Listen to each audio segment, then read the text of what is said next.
Magandang umaga sa bawat isa sa inyo. Isang kagandahan sa akin na makabalik sa inyong piling matapos ang 3 taon. Masaya ako. Kasi sabi ko nga kanina sa isang kapatid, parang kalahati na church, hindi ko na kilala, no? Ang laki talaga ng encouragement sa akin kasi patotoo ito na pwede pa nang lumago ang isang gawa, ginawa ng tinig. Ano? Galing sa Espiritu ng Diyos, pagkilos ng Espiritu ng Diyos. Kaya, encouragement din sa akin, sa atin lahat, yung mga bagay dito.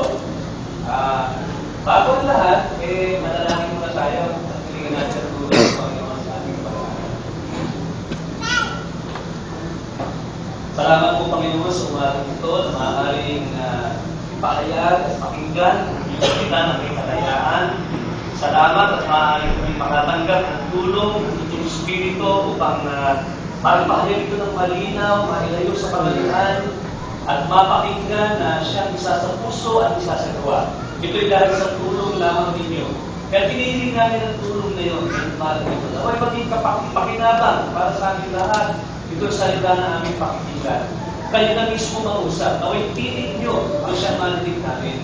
Ito'y aming pinadalangin sa pangalan ni Jesus. Amen. Kahapon po, galing ako sa PGH. Kahapon ng hapon. Dinalaw ko po yung nanay ng isang miyembro namin na na-stroke. Medyo matindi yung stroke niya dahil halos paralyzed yung katawan niya, hindi niya makontrola, maraming bahagi o parte ng kanyang katawan at humihinga na lamang siya sa pamamagitan ng butas sa kanyang leeg na nakakabit sa respirator. Hindi pa namin alam kung anong kahihinan na ang kanyang kalagayan. Alam niyo po, hindi unang pagdalaw ko yun doon. Noong 2 weeks ago, tinanaw ko rin siya nasa ICU. At nung panahon yun, halos 3 ospital ang mapuntahan ko. Pero pagkatapos kong dumalaw sa PGH, napunta naman ako sa Makati rin. Dahil yung asawa ng deacon natin, na-discover sa CT scan na may brain tumor. May tumor sa kanyang utak. So, nakakalungkot po sapagkat hindi inaasahan ang magkakagano kasi mukha namang malusog yung tao yun. Kaya lang, nakakaramdam ng sakit ng ulo at pagkahilo. Yung pala, may tumor sa kanyang utak. Pagkatapos pupunta pa sana ako sa isang ospital, kaya lang, gabi na at pagod na. Pero yung panahon yun, yung diakono naman namin, yung isang diakono, nasa Paranaque Doctors Hospital naman, kung saan nagtatrabaho si Janet. At nagre-recover siya sa stroke. Muntik niya ikamatay, nasa ICU, nagkaroon ng fluid sa kanyang brain, pero parang isang modern day miracle na hindi kailangan operahan sa kanyang utak at i-drain yung fluid na yun. At nung nakaraang linggo, gumaling na nga, naka-attend na ng buong araw ng worship sa akin. Alam niyo po, sa church namin, meron ka rin panahon ng pagsubok Ang dami po may sakit. Yung binanggit ko po na yun, hindi ko pa nabanggit sa inyo, na 3 member natin na mas bata sa akin, ang may cancer. Tapos, 2 bata, nagagaling lang sa dengue. Itong isang araw, isang bata sa akin, ngayon, dengue pa. Ang isa may chicken pox. Kahapon, dinala sa emergency, yung isang bata, nakasitanda ninyo, dahil nagka-problema sa kanyang mata. At syempre, salamat sa prayer nyo dahil last week, sakit din ako. Sakit. Alam niyo po ang sakit, walang pinipili Ang pera, minsan, may pili no? Parang may pinipili lang. May mga walang pera. Ako, ayaw piliin ang pera, no? pero ang sakit, walang pinipili. Dahil ang sakit, dinadapuan ito, mayaman, dinadapuan mahirap. Dumadapo sa matanda, dumadapo sa bata. Alam niyo, isang Bible study ko po ng 12 years old. No? Ilang buwan pa lang nakalipas, namatay dahil sa puso. Walang pinipili ang sakit Mangyayari itong sakit na dahil nabubuhay tayo sa isang mundo na marupok ang ating pangangatawan. Pero ang punto po ngayong umaga, meron tayong narinig ng mga pagtuturo tungkol sa sakit sa ibang mga lugar. Na nagsasabi na sakit, sa demonyo yan. Kailangan palayasin natin yung demonyo na nagdudulot ng sakit ng iyong ipin. Di ba gano'n? At kung ikaw may sakit, ibig sabihin, mahina pa na ng palataya mo. O kaya mahina pa na pananampalataya mo, tuloy ko, nagkasakit ako eh. Kaya ang mga may sakit eh, mahihina sila. Dapat alisin natin yan. Dapat walang sakit, at yung walang sakit, yun yung pagpapala ng Diyos pag wala tayong sakit. Pero gusto ko po yung ngayong umaga, yung sakit at yung pagkasoberano ng Diyos. Ano ba ang kinalaman ng pagkasoberano ng Diyos sa sakit? Dapat po alam niyo yung pagkasoberano ng Diyos. Kasi yun ang pangalan ng church ninyo. Di ba? Dati ang pangalan nito ay Sovereign Grace Bible Christian Church. Ngayon, tinanggal ng Bible. Sabi sa akin ni Pastor Church, tinanggal na namin yung Bible. Sovereign Grace Christian Church. Yan sa pangalan lang yun. Bible pa rin naman. Kasi masyado na mahaba eh. Kaya tinanggal yung Bible. Pero, sovereign. Ibig sabihin ng sovereign, sovereignty of God. Ang Diyos ang pinakamakapangyarihan sa lahat. At may kinalaman siya sa lahat ng nangyayari sa buhay natin. Kaya unang-unang gagawin natin ngayon, gusto ko po na i-establish natin na may kaugnayan ang sovereignty of God sa mga sakit at physical affliction na dumadapo sa ating pangangatawan. May kaugnayan yun. Hindi basta-basta nangyayari lang ang mga sakit. Ano? At katulad ko sinabi ko kanina, mga kabataan, relevant din ko sa inyo, baka nag-isip nyo sa mga matatanda lang ito dahil sila nagkakasakit. No? Pati mga bata, nagkakasakit din. Lalo na ngayong uso ang dengue. Pangalawa, gusto ko po ipakita sa inyo, mula sa salita ng Diyos, ang layunin kung bakit nagkakaroon ito. At pangatlo, mga leksyon para sa atin. So, unang-una, gusto ko pong ipatunayan sa inyo na mayroong malinaw at tuwirang ugnayan ang Diyos sa mga sakit. No? May kaugnayan. The fact that God has a direct hand pagdating sa physical affliction. Kasi alam niyo po, pag tinignan natin ang sakit, iniisip lang natin, ako may nasa agap tayo, toxic katabi ko sa jeep, ubo ng ubo eh. Nasa agap ko tuloy. Yung germs niya, kaya ako, nagkasakit din. Pilbang kaso. Nalantingin natin, di ba? O kaya, aaminin natin, nagpapaya tayo, sa ating kalusugan, hindi tayo nag-exercise, napabayaan natin, kain tayo ng kain ng taba, Tapos, nagkaroon tayo ng sakit sa puso. Kasi, pag tinanong tayo, sabihin natin, dahil sa pagpapabaya, kasi hindi ko na pangalagaan. O kaya, baka naman may epidemya. So, tulad ngayon, dengue. Siyempre, ang hirap nun. Kahit na anong screen ang ilagay natin sa bahay, isa nila mo pa rin nakapasok at nangangagat. Yung mga gamot at nadedengge ang ilan.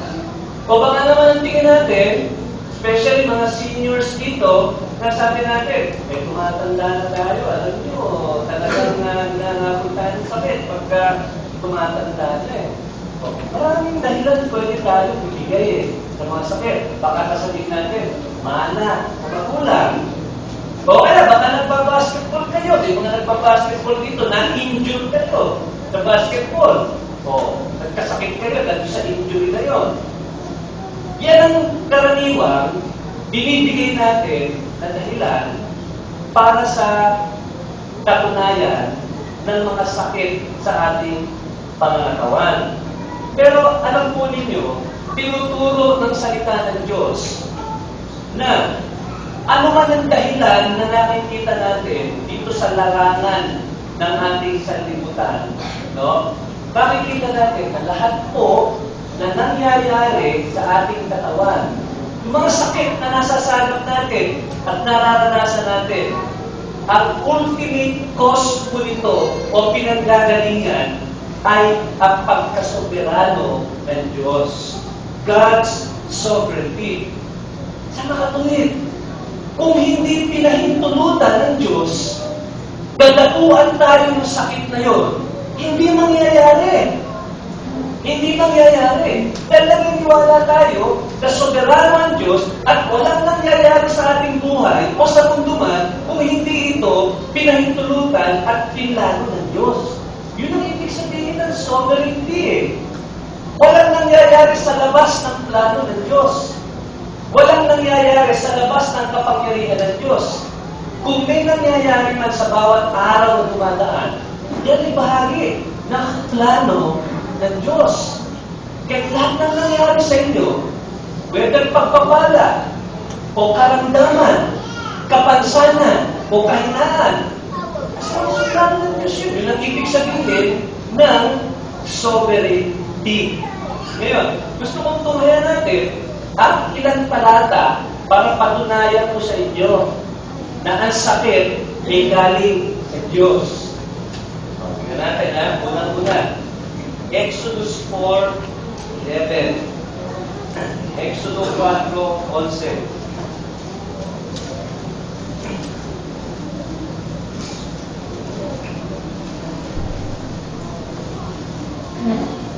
Sinabi sa kanya ng Panginoon, eto si Moises, si Moises, ayaw niya, piliin siya ng Diyos bilang tagapagsalita ng Diyos sa mga taga-Egypto reklamo siya sa pagkakahirang ng Diyos sa kanya. Sabi sa Moises, sa daan ng pagsaway, sinabi sa kanya ng Panginoon, sino ba gumawa ng bibig ng tao? O sino ba gumagawa ng pipi o bingi o may paningin o bulag sa tao? Hindi ba akong Panginoon? Nakakagulat yun Nakakagulat. Unang-una mga kapatid, pinakikita dito, na lahat ng parte ng iyong katawan ay likha ng Diyos. Diba? Sino ba gumawa ng bibig ng tao? Pwede natin isama niya, sino ba gumawa ng tenga ng tao, ng mata ng tao, ng kamay ng tao, ng paa, ng lahat ng bahagi ng iyong katawan? Yan ay pagpapakita o pagpapahayag na ang Diyos ang gumawa niyan. Pero hindi lang yun ang sinabi. Masaling paniwalaan yun Kahit maliit na bata, pag tinanong mo, sino bang gumawa sa'yo? Ang Diyos! Mapupulan kayo na sinabi dito, sino bang gumawa ng pipi? Hindi makapagsalita. Sino ba gumawa ng bingi? Hindi makarinig. At sino ba gumawa ng bulan? Hindi ba ako, sabi ng Panginoon, sa mga tuwid, hindi lang pala ang Panginoon ang gumagawa ng lahat ng bahagi ng ating katawan at ang tamang pag-function ito. Yung pumipigil din pala ng tamang pag-function ng ating pangangatawan, malinaw na pinahayag dito ang Diyos. Ang Diyos ang gumagawa ng pipi, ng bingi, at ng bulan. Ngayon, maaaring may mga dahilan nakikita tayo, maaaring minana natin, maaaring may trahedya nangyari, maaaring nagkasakit, kaya naging ganon. Pero sa likod nun, ano sinasabi dito? Ano sinasabi ng Diyos kay Moises? Moises, huwag ka magkakamali. Huwag ka magkakamali. Tatakot mong gamitin ang bibig mo.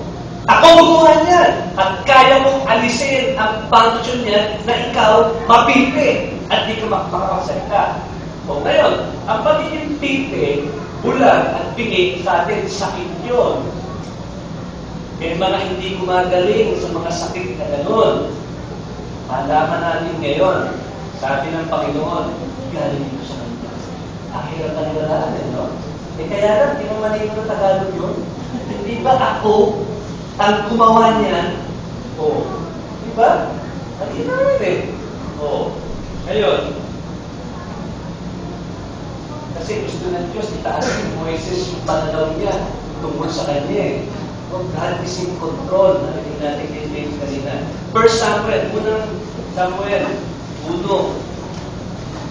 1 Samuel chapter 1. Verse 5. Si Ana, asawa niya si Elkanah, no? Ngunit si Ana ay pinili, verse 5. Chapter 1, verse 5. Ngunit si Ana ay binibigyan niya ng dobleng bahagi sapagkat minamahal niya si Ana. Kahit na, pansinin niyo sinarhan ng Panginoon ang kanyang bahay bata. Sinara daw ng Panginoon. Kaya, ikumparan niyo yan mga kapatid sa Genesis 29:31. Genesis 29:31.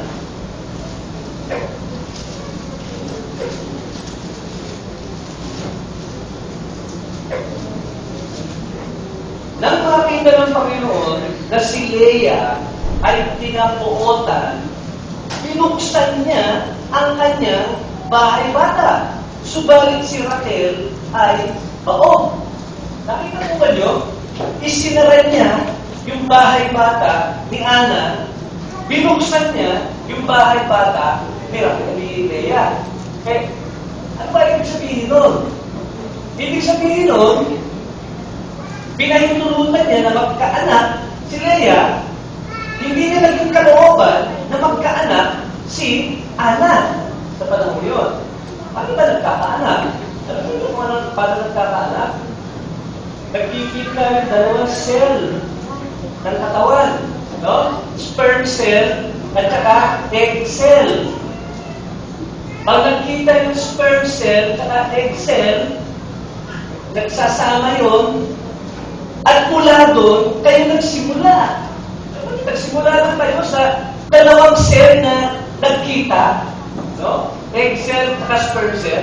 Sa mga tuwid, sinasabi dito ng Diyos, yung sperm cell at saka egg cell kay Ana, kay Elkanah, hindi ko pinahintulutan magsama o magkita. Samantalang kay Leah, pinahintulutan ko, kaya siya naglihi at nabuntis. Kaya anong pinapakita sa atin dito mga kapatid? Pinapakita natin sa atin dito na down to the level of cells sa ating katawan, no? Kontrolado ito ng Diyos. Yan ay aliw sa mga may cancer cells. Kasi doon nagsimula ng cancer sa cells. Abnormal cells ang cancer. Ano ba ito? Saan galing ko? Ba't biglang nangyari sa akin? Hawak ng Diyos yan. O, ito ba? Job chapter 2. O, 2.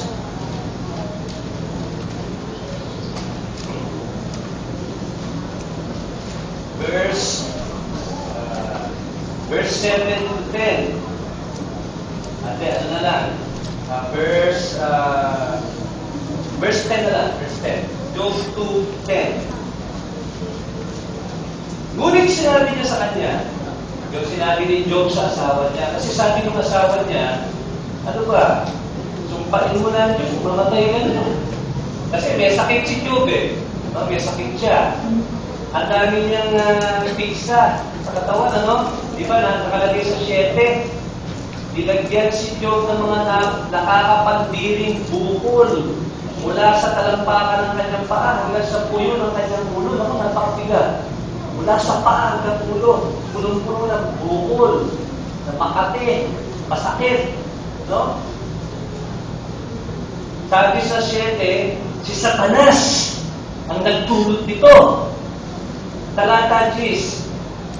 Ngunit sinabi ni Job sa kanyang asawa, nagsasalita kang gaya ng pagsasalita ng mga hangal na babae.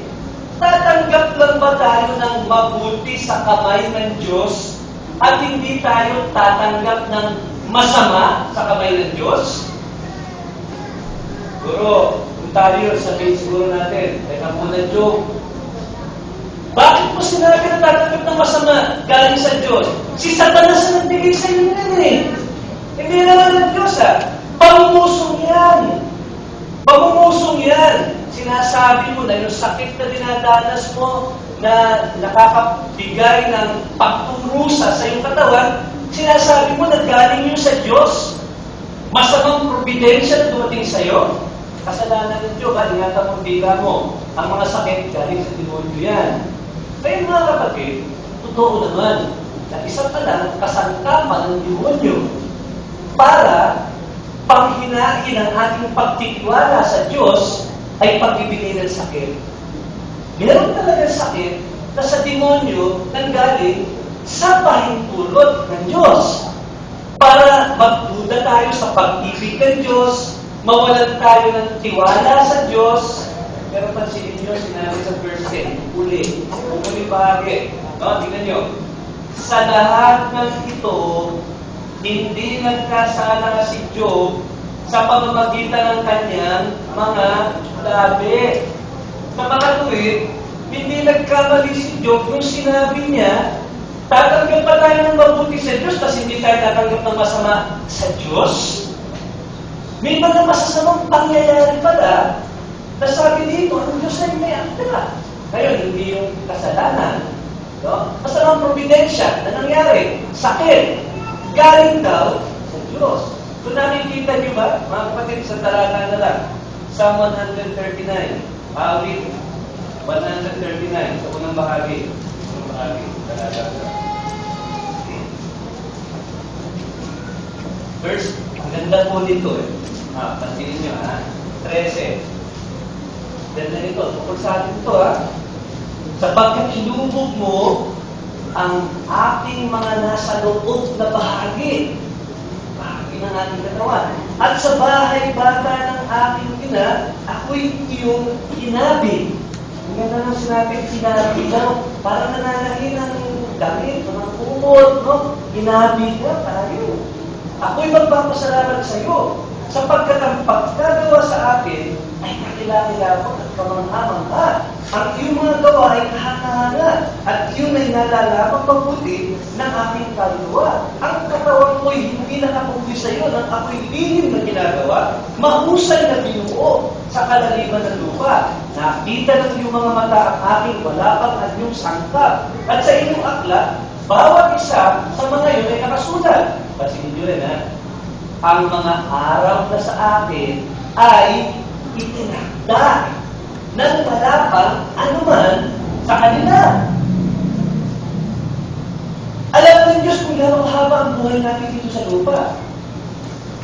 Sana naman, hindi pa, sana hindi 20, pero may nangyayaring gano'n Paribal size ng kabaos, imperyo no? Pero hindi natin alam ng Diyos. Alam niyo ba mga kapatid sa mga talatang binasa natin, pinapatunayan na sa ating pangangatawan at sa lahat ng nangyayari sa ating katawan, may kinalaman ang Diyos. Huwag natin ilabas ang Diyos sa eksena. No? May kinalaman ng Diyos sa kanyang pagkasoberano. Pinagkaloob niya ito. Ngayon kung minsan pinahihintulutan niya yung diablo na kumilos ayon sa Job chapter 1 and 2. Pero sa lahat-lahat, makikita natin, may ugnayan ang mga sakit na ating dinadanas sa kapangyarihan ng Diyos. So, sicknesses don't just happen. They are not caused merely by earthly causes. God is the author of sickness in His sovereignty. Nakita natin. Exodus 4, ang linaw-linaw. Psalm 139. 1 Samuel 1, cells. At Job chapter 2. Okay? So medyo na-establish na natin yung connection ng sovereignty of God at saka sakit. Walang sakit na nangyayari na hindi alam ng Panginoon o hindi nga kontrolado. Galing sa Kanya. Ngayon, pangalawa, ano ba layunin mo, Panginoon? Dito sa mga sakit na dumadapo sa amin. May layunin ka ba? May tatlong bagay po kung babagkitin dito. Alam niyo po, pag nagkasakit tayo, may layunin ng Diyos patungkol sa kanyang sarili. May layunin ng Diyos para sa mga mananampalataya. At may layunin ng Diyos para sa mga hindi mananampalataya. Okay? Unang-una, Ano ang layunin ng Diyos para sa kanyang sarili? Sa mga kapansanang pinahihintulutan niyang maranasan natin. Meron bang connection ito sa kanyang mismong kapakanan? Ay meron po. Tingnan nyo Juan Kapitulo 9. Tingnan nyo sa Juan Kapitulo 9. Basahin ko talata 3. Tinanong si Jesus ang kanyang mga apostol.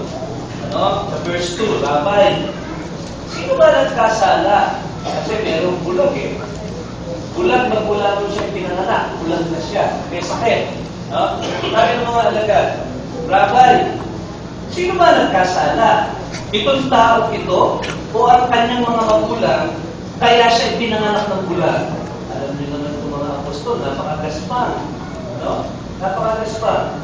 Dadalaw ba kayo sa isang ospital na mayroong may sakit doon? Tapos tatanungin niyo, kunyari, may asawa yung may sakit.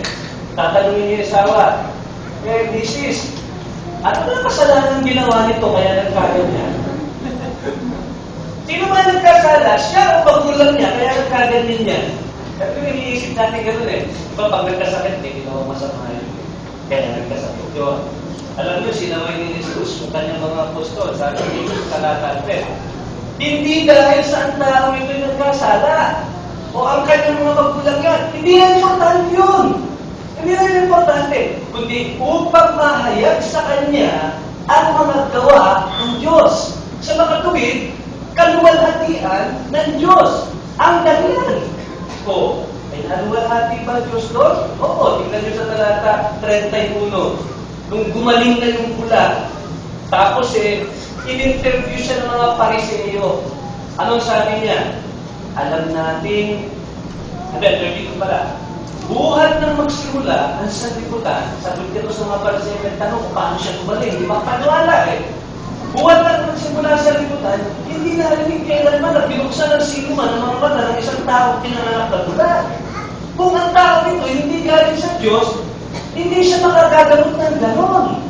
Naluwalhati si Kristo sa pagpapagaling niya dito sa isang bulag. Parang may kaya nun si Kristo pinagaling. Naluwalhati si Kristo. Kita nyo, kaluwalhatian ng Diyos. Ang unang dahilan. Tingnan nyo sa John chapter 11. Talata 4. Ito, hindi na ito sakit. Patay na Patay na ito Pero ang tao nung una, may sakit pala. Talata 4. Ngunit nang ito'y marinig ni Jesus, sinabi niya, si Lazaro to. Ang sakit na to, sabi ni Jesus, hindi tutungo sa kamatayan, kundi para sa ikaluluwalhati ng Diyos. Upang ang anak ng Diyos ay luwalhatiin sa pamamagitan nito. Naluwalhati pa si Kristo o ang Diyos doon. Oo, kasi tingnan niyo po sa talata 40 ng 1:11. Tingnan niyo. Sinabi sa kanya ni Jesus, di ba sinabi ko sa iyo na kung ikaw ay sasampalataya, makikita mong kaluwalhatian ng Diyos. Ikaw si Lazaro. Isa pa, James chapter 5 verse 11. Ito kay Job naman, Kay Job, Santiago, Kapitulo 5, talata 11. Tunay na tinatawag nating mapapalad ang mga nagtiis. Narinig ninyo tungkol sa pagtitiis ni Job at inyong nakita ang layunin ng Panginoon. Kung papaano ang Panginoon ay puno ng pagkahabag at pagkamaawain. Nakita po ba yun? Kung may lesson daw na nakikita tayo kay Job at yung kanyang pagsubok na napakahaba, natungo rin naman sa kanyang pagpapadali. Kung may matututunan daw tayo, sabi sa 11, ang Panginoon daw puno ng pagkahabag at pagkamaawain. Kaya pala tayo, pag may sakit tayo, dapat pakita natin sa mga tao, na ang Diyos mahabagin, mabuti, mapag-ibig, niluluwalhati natin ating sakit. Ano? Alam niyo po ang sakit. Katulad ng cancer, sinabi ko po sa mga member namin na may cancer. Minsan ang Diyos nagpapagaling ng cancer. Minsan naman, hindi. Pero whether gumaling ka o hindi, dapat luwalhatiin natin ang Diyos sa ating sakit. Naluluwalhati ang Diyos pag gumaling ng cancer. Lalo na yung mga pagpapagaling na kamangha-mangha na hindi natin inaasahan. Pero kahit na mamatay ang pasyente dahil sa cancer, naluluwalhati pa rin ang Diyos sa pamamagitan ng patotoo ng mga pasyenteng ito. Alam niyo po, meron isa.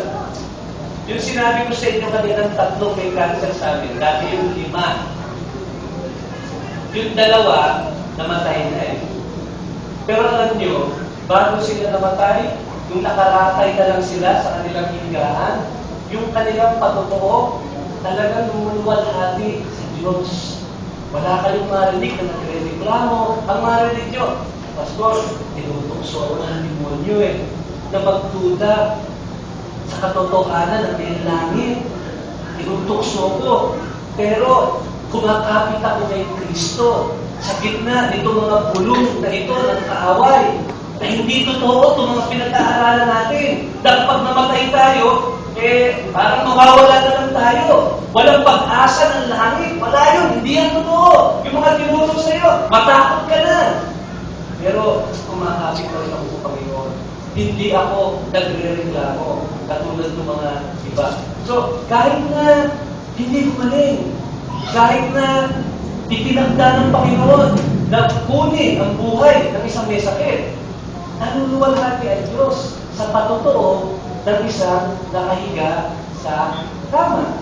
So, kaya, ang unang-unang layunin, kung ba't pinagkakaloob ito ng Diyos, kumukuha siya ng kaluwalhatian dyan.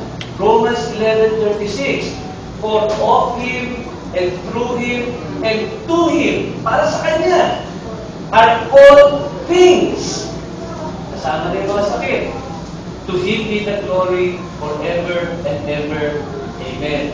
Ngayon, hindi lang sa Diyos, meron din itong natutulog na kabutihan sa mga mananampalataya. Okay, mga mananampalataya dito. May 4 na bagay na natutulog ito sa mga mananampalataya. Yung sakit na mga nararanasan natin. Ang unang-una, paglago. O hindi po ba sabi sa Romans 8:28?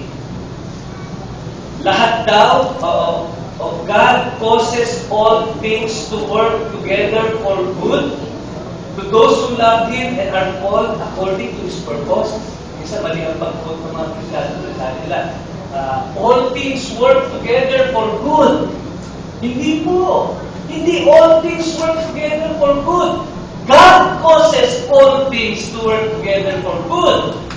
Merong kapangyarihan Diyos sa likod ng mga sirkumstansya ng ating buhay. Hindi yung mga sirkumstansya kumokontrola sa atin. May Diyos na kumokontrola ng sirkumstansya para ito'y magdulot ng kabutihan. Ngayon, di po ba sabi doon, all things. Ano ba ibig sabihin ng all? Kunyari, sabi ko, all of you, kalahati lang. Hindi, at all, lahat. So makatuwid, lahat daw ng nangyayari sa ating buhay. Kesyo magka-cancel tayo, o ano man ang mangyayari, nakatutulot ng mabuti. Cancer, basta makatutulot ng mabuti. Alam niyo ba, yung isang may cancer sa amin, dati hindi mo yun makita every Sunday sa church. Minsan tumadaan ng 2 wala eh. Hindi umatin. Pag-text ka, hindi sumasagot. No? Hindi na po ang cancer. Alam niyo, araw-araw, sabi niya, basta araw-araw, binabasa ko salita ng Panginoon. Pagdala ka magbasa. No? At lumalabas pa yun sa kanto. Yung mga dating kainuman niya, hindi pa siya mananampalataya. Lumalapit siya pag nag-uumpukan yun. At sineshare niya ang salita ng Diyos. Pinagtatawanan siya. Pinagtatawanan siya. Ito, kalukuhan niya, sinasabi mo na yan. Ano ba nangyari sa'yo? Ang laki ng pagbabago nangyari sa kanya. Pagmula nung nagka-cancer siya. Pagmula nung wala pa siyang sakit at malakas pa kanyang kalusugan, maganda ang katawan rin. Ano? Member pa ng aking fraternity yun. Wala. Hindi mo makita sa church. Kasakit. Ngayon, iba na devotion niya sa Panginoon. Nalapit siya sa Panginoon. So, yan ang sinasabi natin.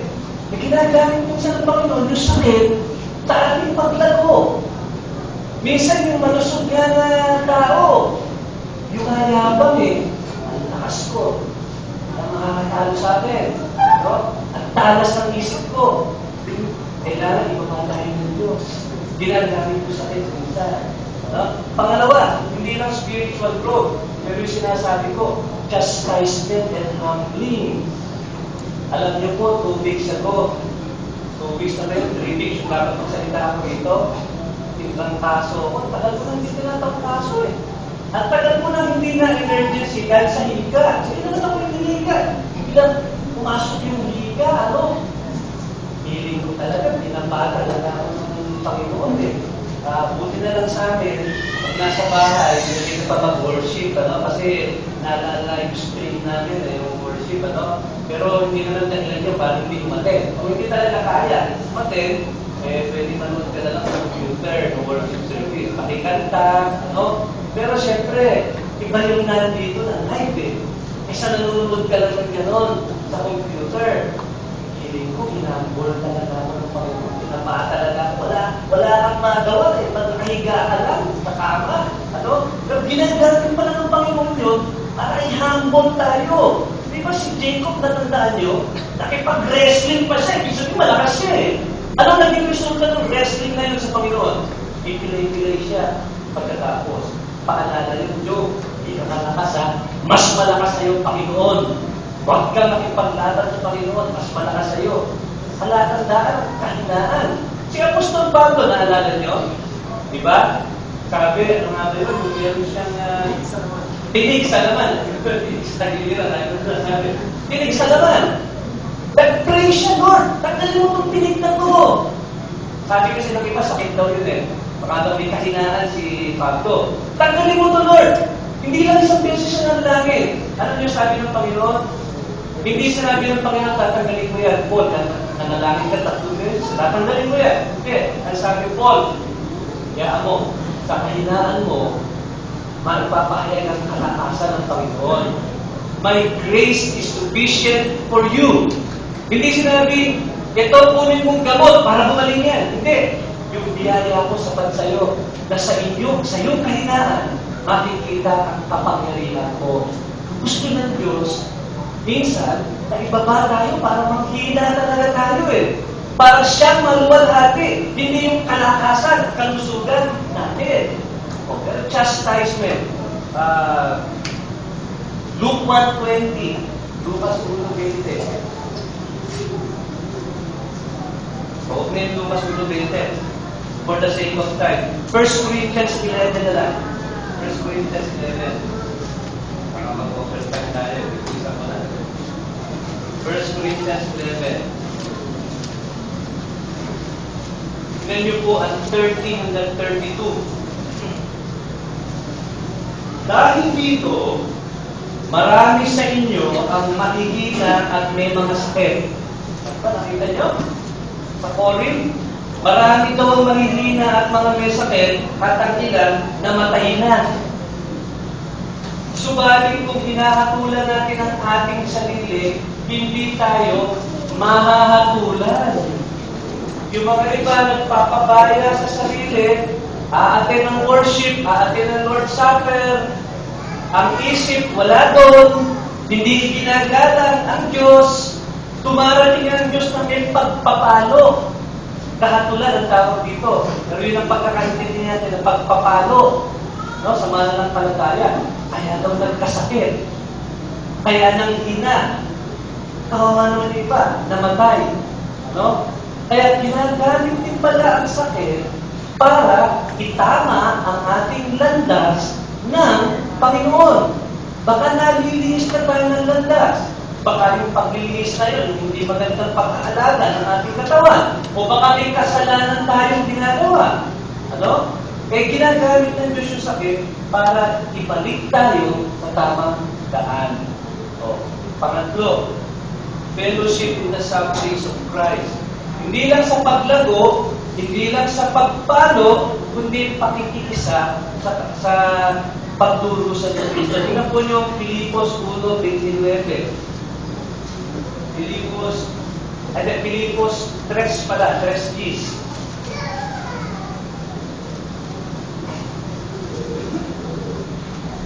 Iligtas daw ni Jesus si Pablo, verse 10, upang makilala ko siya at ang kapangyarihan ng kanyang muling pagkabuhay. Ito, pansinin niyo at ang pakikisama sa kanyang mga kahirapan. Ako'y mga tulad sa kanyang kamatayan. Kalooban pala ng Diyos na pagkalooban tayo ng mga pagsubok na matikman din natin ang pagdurusa at paghihirap para magkaroon din tayo ng konting pakiramdam sa ginawa ni Kristo para sa atin. Sapagkat si Kristo nagdusa para sa atin. How can we have fellowship in the sufferings of Christ if we ourselves do not experience suffering? So gusto kong maramdaman din yun ng konti. Minsan, hindi nga ng konti. Sa mataas na antas, ng sakit. Para automatikman din natin ng konti yung ginawa ni Kristo para sa atin. Alam niyo po yung nanay ko, namatay sa cancer. Just last year, isa siya doon sa fight na may cancer sa akin. Ang hirap mo na dinanas ng nanay ko kasi nag-undergo siya ng maraming chemotherapy session Sinabi niya sa akin, ang hirap, tad ng tusok ng karayot yung mga kamay ng nanay ko, at sakit nun tad. Sabi niya sa akin, pag nararamdaman niya yung sakit, pag pinutusok ng karayot, iniisip na lang niya yung sakit na dinanas ni Kristo sa krus. Gumagaan ang pakiramdam. Kasi mas masakit yung nangyari kay Kristo sa krus Yun na lang iniisip niya pagka sinasaksakan siya ng karayot na masakit. Alam niyo, hindi malayo yan Sinabi ni Jonathan Edwards sa resolutions niya. Sabi ni Jonathan Edwards sa resolutions niya, kapag nakakaramdam siya ng pain sa kanyang katawan, alam niyo tayo, nakaramdam sa pain, kahit ng constant Pero pag nakaramdam siya ng pain sa kanyang katawan, wala pang constant Karoon si Jonathan Edwards, 17th century yata, 18th century. Iniisip niya yung sufferings ng Kristo. So, brethren, tanunugod ng Diyos, kapag kalooban tayo ng sakit, na may nararamdaman tayo, alam mo, may nararamdaman din si Kristo at pakikiisa yan sa nararamdaman ni Kristo. Maliit lang yan sa nararamdaman ni Kristo, pero gusto kong ipakita sa iyo, pinaghirapan ni Kristo para matubos ka. Konti lang yan sa nararamdaman ni Kristo. At panghuli, para sa kapakanan ng mga mananampalataya, longing for glory. Longing for glory? Tingnan po nyo Roma 8:22. Bakit tayo binibigyan ng mga sakit ng hirap sa ating mga pangangatawan? Romans 8:22 at 23. Sapagkat nalalaman natin na ang buong sanglilikha ay sama-samang dumaraig at naghihirap sa pagkaramdam hanggang ngayon. Sanglilikha yun. Pero sabi ni Paul, hindi lamang sanglilikha, kundi pati tayo na mayroong unang bunga ng Espiritu na tayo naman tumaraing din sa ating mga sarili sa masigling paghihintay ng pagtutugtog ang pagtubo sa ating katawan. Napakatuwid, nakakaranas daw tayo ng mga pagturusa sa ating katawan, parang paalaala ito sa atin na ang buhay dito sa sanlibutan ay hindi parating nandito tayo. Meron tayong inaasam at inaantay na panahon ng ating katawan ay wala ng sakit. Yun parang to make us uncomfortable in this world. Parang kalabit ng Diyos yun. Hindi mo makikita ang tunay na kasiyahan dito sa lupa. Bibigyan kita ng sakit. Nakahanapin mo yung isang kalagayan na wala na talaga sakit ng pangangatawan at puro ginhawa at kapayapaan at yun ay ang langit. Paano kung lagi tayo malusog? Parang ayaw natin umalis dito sa lupa kasi lagi tayo masaya Lagi tayo malusog. Bibigyan kita ng sakit. para ipakita ko sa iyo, ang tunay na buhay ay hindi sa lupa, kundi sa langit. Pakita niyo mga kapatid, pag nagkasakit kayo, silipin yung apat, ha? Yun ay paraan ng paglago. Yun ay paraan ng pagpalo. Kaya maganda, sabihin natin ang ating sarili, baka kami ginagawa tayo ulit. Yun din ay pakikiisa sa pagdurusa ni Kristo. At yun din ay paraan para ipakita sa atin ang tunay na buhay wala dito sa lupa, kundi nasa langit. So, ngayon, para sa mga hindi mananampalataya, mabilis lang. Dalawa, unang-una, kalapit din, wake up call. Sa mga hindi mananampalataya, mga kabataan, kakasakit din kayo. Bakit kayo pinagkakaroon ng sakit? Pinaparamdam sa inyo ni Kristo na marupok ang buhay dito, may katapusan. Hindi yung buhay dito lang. At may paghahatol na darating na dapat tayo maging handa. Ginagamit ng sakit. Ay nako, ilang tao na hindi lahat po, ang dami ko lang dinalaw na mamamatay na eh. No? Bilang pastor, may mga ilan na sa huling yugto ng kanilang buhay, naghahanap sila ng makakapitan. May pumunta ako dati, pinapunta ako sila sa nagmamatay na eh. Pastor, tinuruan ko salita ng Diyos, ng Ebanghelyo. Malaman ko lang, pagkatapos na galing ako doon sa bahay ng pinatawag naman yung madre.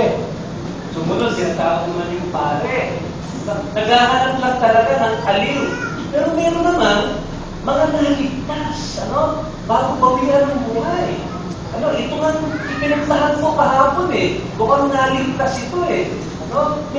May mga tao na pinagkakalooban ng Diyos sa sakit, na dahil sa sakit na yun, naghahanap sila ng makakapitan, ituro mo sila kay Kristo, makikita nila. Wala nang pag-asa sa doktor, walang pag-asa sa gamot, walang pag-asa sa ospital.